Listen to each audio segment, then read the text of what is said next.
Hari Kesehatan Jiwa Sedunia yang jatuh pada tanggal 10 Oktober 2019. Tema bunuh diri. Ada satu lagi penyakit gangguan jiwa yang harus diwaspadai, yaitu skizofrenia. Gangguan ini dikenal karena ada di film Joker. Skizofrenia yang ditandai dengan gangguan proses berpikir, tanggapan emosi yang lemah. Keadaan ini pada umumnya dimanifestasikan dalam bentuk halusinasi pendengaran, paranoid, atau berbicara yang kacau dan disertai dengan disfungsi sosial. Terkait penyakit ini, Dr. Leman, psikiater dari Rumah Sakit Ernaldi Bahar Palembang mengatakan, skizofrenia merupakan suatu gangguan jiwa yang berat, tetapi dapat disembuhkan dengan cara diterapi dan diberikan obat-obatan.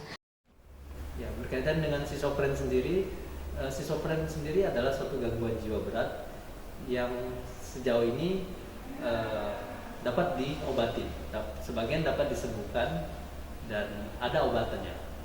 Jadi stigma atau pandangan masyarakat yang ada selama ini bahwa skizofren itu suatu kondisi yang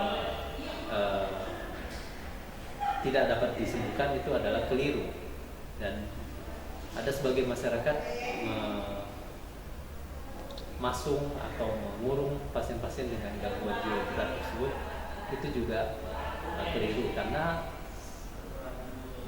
dapat diobatin dan pengobatannya memberikan hasil yang cukup baik. Dr. Leman juga menambahkan untuk masyarakat Kota Palembang, jika ada keluarga atau saudara yang memiliki gangguan mental dan jiwa, untuk segera diperiksakan dan dibawa ke rumah sakit agar bisa diobati dengan cepat dan tepat. Willy Aep, Sriwijaya TV.